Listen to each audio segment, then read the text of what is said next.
오늘은 우리가 말라기 두 번째 시간으로 내 이름을 더럽히는도다 라는 제목으로 같이 말씀을 나누도록 하겠습니다.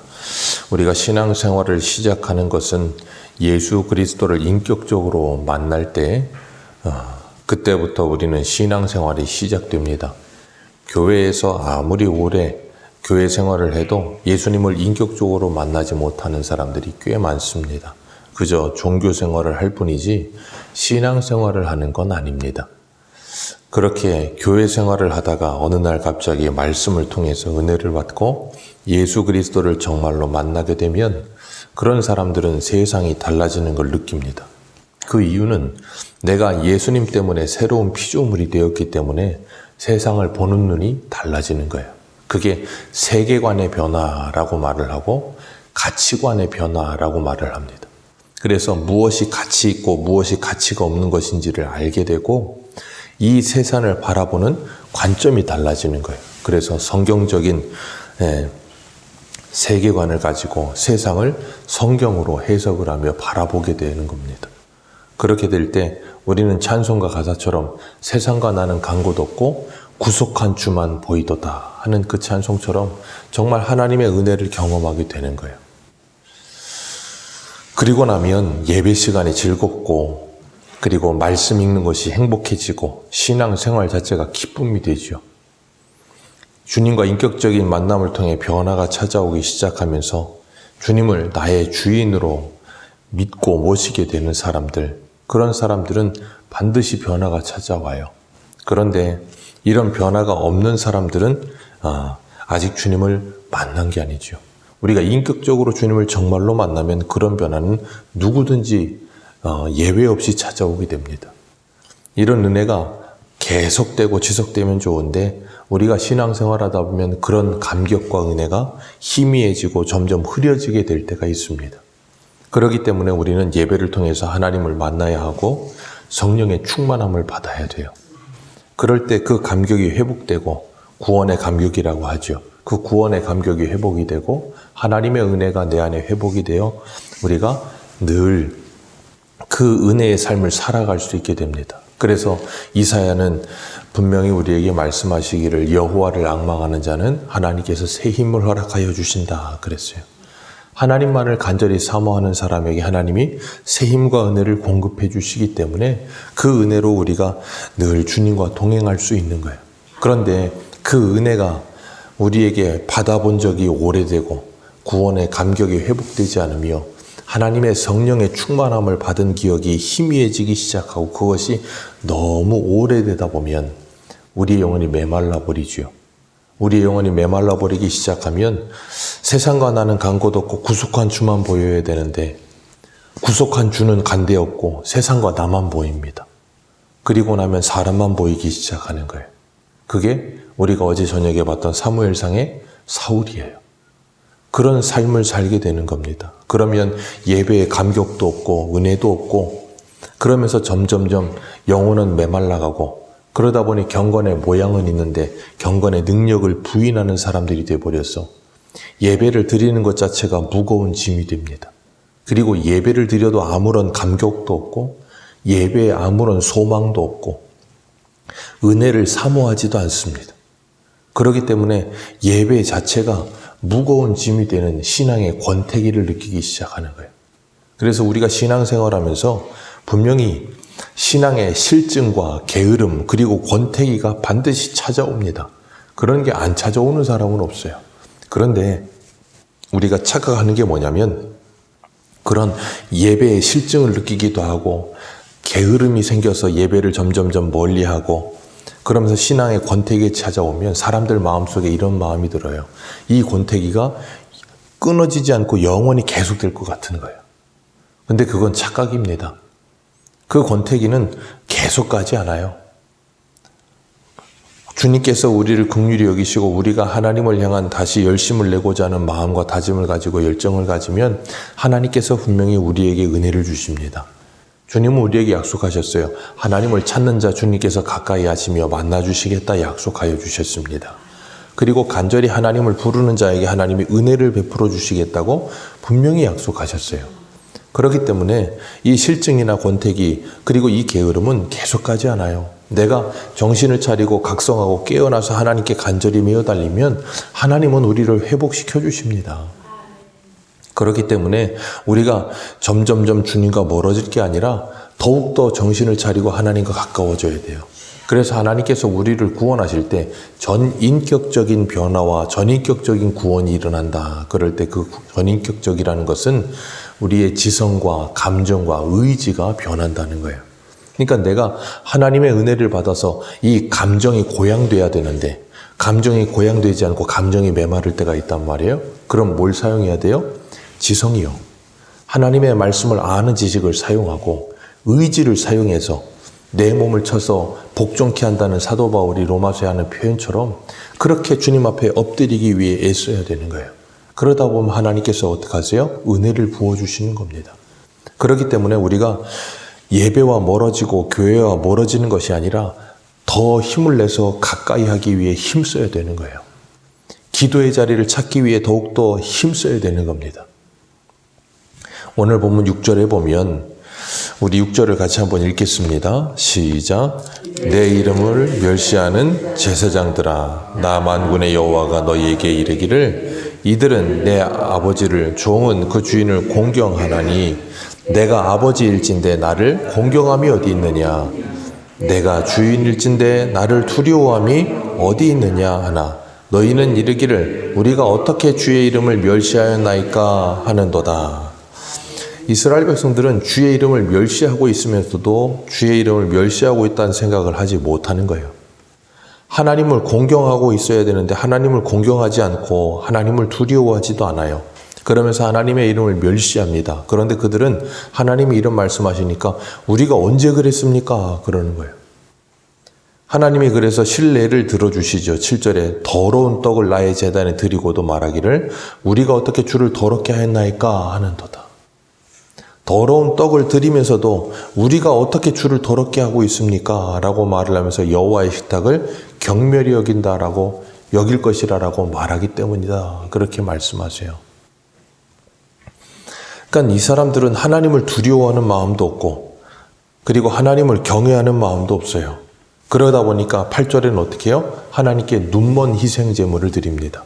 그리고 병든 것, 저는 것, 이제 곧 죽어가는 것들을 하나님께 드리고 있는 거예요. 그러니까 하나님께서 오죽하면 이렇게 말씀하세요. 그것을 너희 총독들에게, 너희 총독에게 드려보라. 그가 기뻐하겠느냐? 그가 너희들을 받아주겠느냐? 그렇게 말씀하십니다. 그러니까 이스라엘 백성들이 지금 이렇게 하고 있는 이유가 뭐예요? 하나님을 향한 그 마음과 열정과 사랑이 식어져 버린 거예요. 신앙의 권태기가 찾아온 겁니다. 그러다 보니까 이 모든 것들이 어떻게 느껴지냐면 너무 무거운 짐으로 느껴지는 거예요.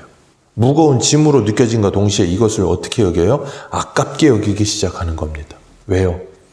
이 값비싼 걸 하나님께 드리자니 너무 아까운 거예요. 그러니까 점점 어떻게 해요? 가치 없는 것, 무가치한 것을 하나님께 드리기 시작합니다. 하나님께 안 드릴 수는 없는 거예요. 왜요? 안 드렸다가는 큰일 날 것 같으니까. 그러니까 하기는 해야 되겠는데 아깝고 그러니까 가치 없는 것을 하나님께 드리면서 나는 내 할 일을 다 했다라고 말을 하는 거예요. 그게 하나님을 향한 사랑이 식어진 사람들의 모습입니다. 우리가 그렇잖아요. 세상에서도 하나님이 아니라 세상에서도 사랑하는 사람이 생기면 그 사람을 위해선 어떤 것을 사용해도 그리고 어떤 것을 써도 아깝지가 않아요. 그런데 사랑하지 않으면 아주 사소하고 작은 것 하나도 아깝게 느껴집니다. 그게 그대로 하나님에게도 적용이 되는 거예요. 그러니까 이스라엘 백성들은 눈먼 것, 병든 것, 저는 것, 이 흠이 많은 것들, 하나님께 드려야 될 것은 흠 없는 것이어야 되는데 흠이 많은 것을 드리면서도 우리는 하나님을 멸시하지 않았고 하나님을 더럽히지 않았다라고 말을 하는 그런 말도 안 되는 생각을 갖는 거예요. 그러니까 하나님께서 그들에게 이렇게 말씀하시는 겁니다. 그러니까 하나님은 지금 그들에게 뭘 요구하시는 거예요? 흠이 없는 제물을 드려라. 그걸 요구하시는 걸까요? 그게 아니죠. 하나님은 그들에게 그 마음과 믿음을 요구하고 계시는 거예요. 하나님은 우리에게 언제나 우리가 하나님께 드려지는 겉에 있는 것을 요구하지 않으십니다. 왜요? 우리가 사무엘상 15장에서 잘 봤잖아요. 사울이 아말렉을 진멸하라 그러는데 진멸하지 않고 웬만한 건 다 죽이는데 기름지고 좋은 짐승들은 다 살려왔단 말이에요. 그러니까 사무엘이 왜 살려왔느냐 그랬더니 뭐라 그래요? 하나님께 제사 드리려고. 그랬더니 사무엘이 뭐라 그럽니까? 순종이 제사보다 낫고 듣는 것이 수양의 기름보다 낫다. 무엇이 중요한지를 모르면 그렇게 되어버리는 거예요. 우리 한 군데 봅니다. 이사야 1장을 한번 보세요. 이사야 1장 11절. 이사야 1장 11절입니다.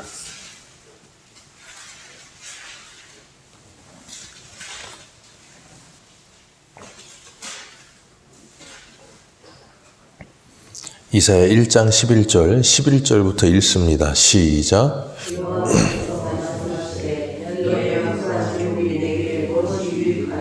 나는 수양의 번제와 살찐 짐승의 기름에 배불렀고 나는 수송아지나 어린 양이나 순념소의 피를 기뻐하지 아니하노라. 너희가 내 앞에 보이러 오니 이것을 누가 너희에게 요구하였느냐? 내 마당만 밟을 뿐이니라. 헛된 재물을 다시 가져오지 말라. 분향은 내가 가증히 여기는 바요.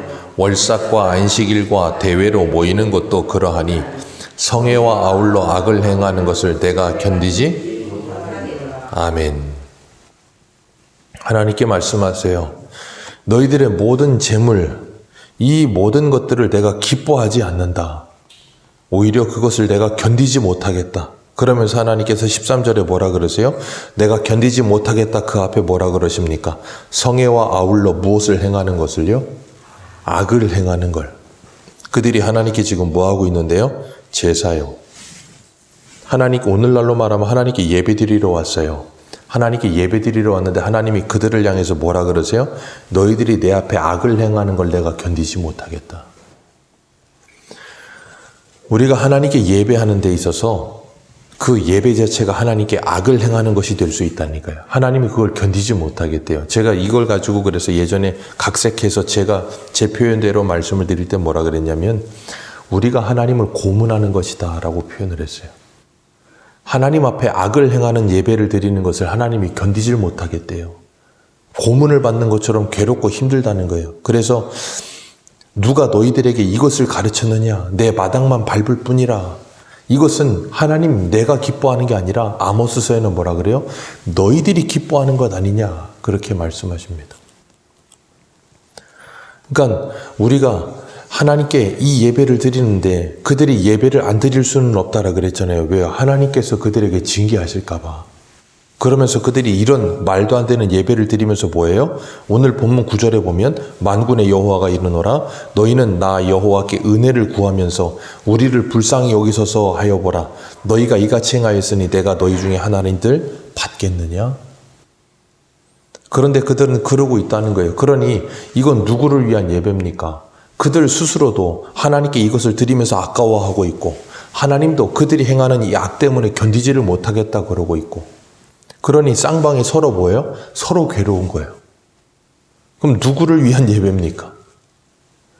누구를 위한 예배도 아니게 돼버리는 거예요. 그러니까 예레미야 7장에 가면 하나님께서 예레미야를 통해서 뭐라 그러세요? 솔로몬 성전 앞에 서서 이것이 여호와의 성전이라 여호와의 성전이라 여호와의 성전이라는 거짓말에 속지 말아라. 왜요? 여호와의 성전이 아니고 이미 도둑의 소굴이 돼버렸다. 그래서 하나님이 오늘 본문 10절에 뭐라 그러세요? 10절 같이 한번 읽습니다. 시작. 너희가 내 제단 위에 헛되이 불사르지 못하게 하기 위하여 너희 중에 성전 문을 닫을 자가 있었으면 좋겠도다. 내가 너희를 기뻐하지 아니하며 너희가 손으로 드리는 것을 받지도 아니하리라. 하나님께서 이렇게 말씀하세요. 아예 성전의 문을 닫을 자가 있었으면 좋겠다. 그래서 이 성전을 닫아버렸으면 좋겠다. 왜요? 더 이상 견딜 수가 없다는 거예요. 이렇게까지 망가져버린 겁니다. 뭐가 망가졌어요? 예배가요.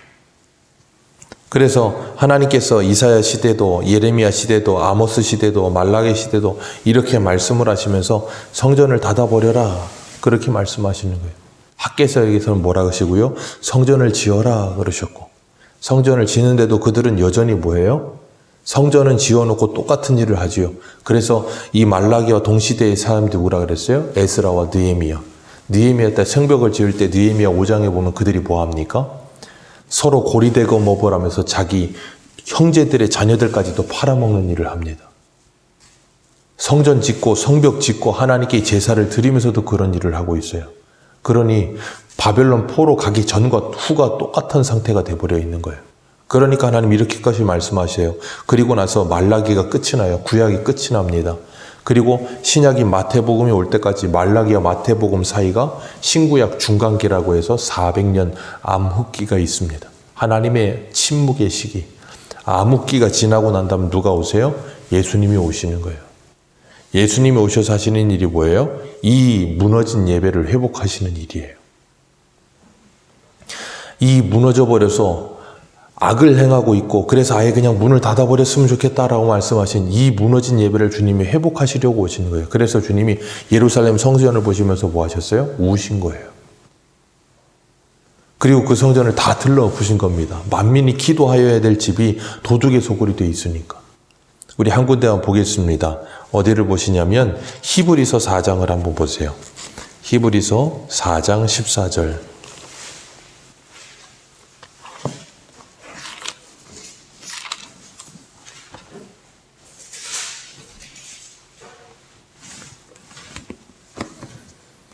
히브리서 4장 14절입니다. 14절에서 16절까지 우리 읽겠습니다. 시작. 그러므로 우리에게 큰 대제사장이 계시니 승천하신 이 곧 하나님의 아들 예수시라. 우리가 믿는 도리를 굳게 잡을지어다. 우리에게 있는 대제사장은 우리의 연약함을 동정하지 못하시리가 아니요 모든 일에 우리와 똑같이 시험을 받으신 이로되 죄는 없으시니라. 그러므로 우리는 긍휼하심을 받고 때를 따라 돕는 은혜를 얻기 위하여 은혜의 보좌 앞에 담대히 나아갈 것이니라. 아멘. 여기 보면 우리와 똑같이 시험을 받으시되 뭐는 없으세요? 죄는 없으신 분이라. 하나님께 드려지는 제물은 무엇이 없어야 돼요? 흠이 없어야 돼요.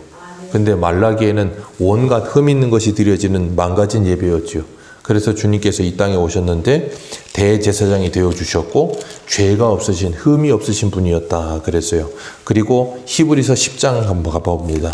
히브리서 10장.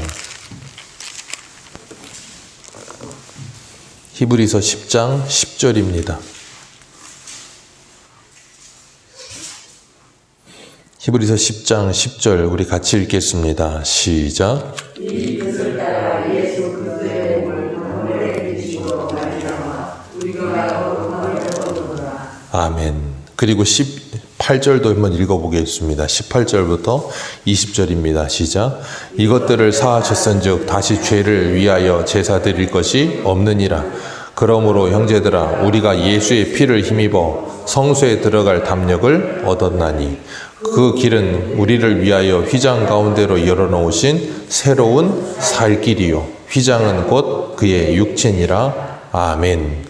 주님께서 대제사장이 되셨고 주님께서 완벽한 제물이 되셔서 뭐 하셨어요? 이 모든 제사를 영단번의 제사로 완성하셨어요. 그래서 더 이상 우리가 하나님께 제사 드릴 필요가 있습니까? 없습니까? 없어요. 사람은 모든 제사가 망가져 버렸습니다. 모든 제사와 제물이 망가져 버렸어요. 처음으로 하나님께 제사를 드린 사람들이 누구예요? 가인과 아벨. 하나님께 제사를 드렸죠. 근데 하나님께서 가인과 그 제물은 받지 않으셨어요. 중요한 것, 가인과 그 제물을 받지 않으십니다. 제사가 잘못된 게 아니고 제물이 잘못된 것도 아닙니다. 누가 잘못됐어요? 사람이 잘못됐어요. 사람이 잘못되니까 뭐예요? 제물도 제사도 다 망가지는 겁니다. 하나님이 받지 않으니까 믿음으로 히브리서의 표현대로라면 아벨은 믿음으로 가인보다 더 나은 제사를 드린 그 아벨을 죽여버리죠. 그때부터 망가진 제사가 말라기까지 망가지는 거예요. 그리고 누가 오셔서 예수님이 오셔서 그 제사를 완성하시는 거예요. 그리고 하나님께 나아갈 새로운 살 길을 열어주시는 거예요. 그래서 오늘 본문의 10절, 11절을 보면 만군의 여호와가 이더노라 해 뜨는 곳에서부터 해 지는 곳까지 이방 민족 중에서 내 이름이 크게 될 것이다. 그리고 깨끗한 제물을 드리리니 내 이름이 이방 민족 중에서 크게 될 것이다. 깨끗한 제물이 누구예요? 예수 그리스도예요. 그 예수 그리스도로 말미암아 이방 민족에서 하나님의 이름이 크게 된다는 거예요. 그래서 땅끝까지 이르러 하나님께 예배하며 제사하는 자들이 크게 될 것이다. 여호와 이름을 크게 부를 것이다 라고 말씀하시는 거예요. 그것이 예수 그리스도로 말미암아 회복되어졌고, 요한복음 4장에 가면 예수님이 수가성을 지나실 때 그 수가성 여인이 뭐라고 물어요? 우리 조상들은 이곳에서 예배하라 하고 당신들은 저 예루살렘에서 예배하라고 하는데 어디서 예배하는 것이 맞습니까? 그때 주님께서 뭐라 그럽니까? 이 산에서도 말고 예루살렘에서도 말고 영과 진리로 예배할 때가 오나니 곧 이때라. 하나님은 그런 자들을, 하나님은 자기에게 이렇게 예배하는 자들을 찾으시느니라. 그 영과 진리로 예배하는 자들이 뭐예요? 예수 그리스도를 믿는 믿음으로 성령으로 말미암아 예배하는 사람들이요. 그들이 누구라고요? 그들이 참된 예배자요. 하나님이 그런 예배자들을 찾으신다고요. 그래서 예수님이 오셔서 뭐 하셨어요? 성전의 문을 닫아버리셨잖아요. 이 성전을 헐어라. 내가 사흘 만에 짓겠다. 그 몸, 자기 육체가 곧 성전 되심을 알려주셨잖아요. 그리고 예수님이 십자가에 죽으시고 부활하셔서 그 예수를 믿는 우리들을 향해 고린도전서 3장과 6장에 뭐라 그러셨어요? 예수를 믿는 우리가 성전이라 그러셨고 우리는 그 성전으로 지금 지어지고 있다라고 말씀하셨어요. 그렇기 때문에 우리는 예수 그리스도를 믿는 사람들이 어디 가서든 모이는 그곳이 뭐예요? 예배의 장소가 되는 거예요. 그러니까 내가 성전되어 가는 그곳이 예배의 장소인 거예요. 그래서 우리 CCM 가사처럼 부르신 곳에서 나는 예배하네 그러는 거예요. 그게 사도 바울이 로마서 12장 1절에 말한 거예요. 형제들아, 내가 하나님의 모든 자비하심으로 너희를 권하노니 너희 몸을 하나님이 기뻐하시는 거룩한 산제사로 드리라. 이것이 너희가 드려야 될 영적 예배니라. 하나님이 그 예배를 드리는 사람들을 찾으신다고요. 지금도 해 뜨는 곳에서부터 해 지는 곳까지 모든 민족이 그 영적 예배를 성령 안에서 드리면서 하나님의 이름을 드높이고 있는 거예요. 주님은 그런 사람들을 지금도 찾고 계십니다. 오늘도 우리가 이 하루를 시작하면서 그 주님의 은혜를 회복하고 하나님의 성령의 충만을 회복하여서 내가 진정한 성전되어 하나님을 온전히 예배하는 삶을 살면서 주님의 이름의 영광을 위해 살아가는, 그리함으로 그 이름을 망령되이 일컬으며 하나님의 이름을 멸시하는 것이 아니라 하나님의 이름의 영광을 위해 살아가는 저와 여러분들 되시기를 주님의 이름으로 축복합니다. 기도하겠습니다.